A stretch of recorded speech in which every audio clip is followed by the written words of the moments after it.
one of the things we have to recognize, being convinced is really, really good. That's awesome. If you believe that, that's awesome. However, there's more than being convinced. And it takes us to the next step. It takes us to the one where not only are we convinced, which is great, but there's got to be more.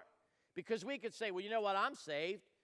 I have eternity waiting me. I see the promises of Jesus. I understand what he has. And I'm good. I'm good. And that's good. But there's more. I believe that they continued on, not just because they were convinced, but because they were concerned. They were concerned about the souls and the hearts of other people. They were more concerned with pleasing Jesus than themselves.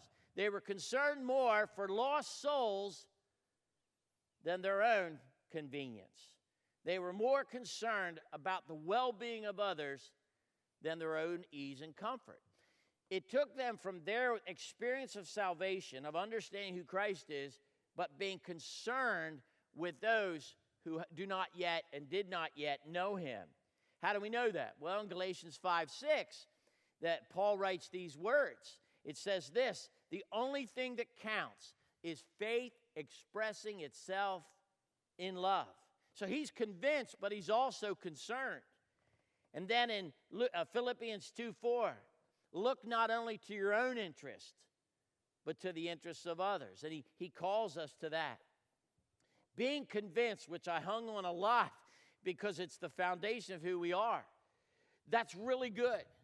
And to be concerned is really, really good.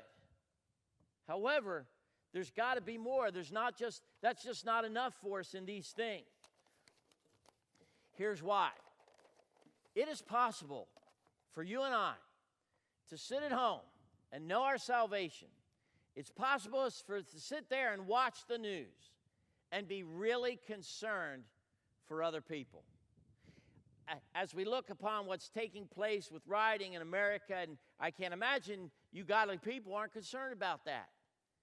But what do we do in that place? Well, first of all, obviously, we can go before the Lord in prayer.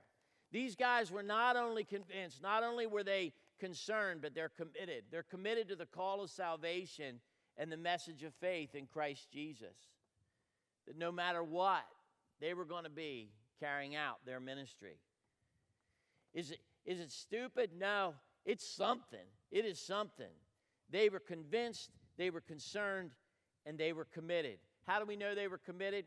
Paul later writes, Galatians 2:20, for I am crucified with Christ, and I no longer live, but Christ lives in me.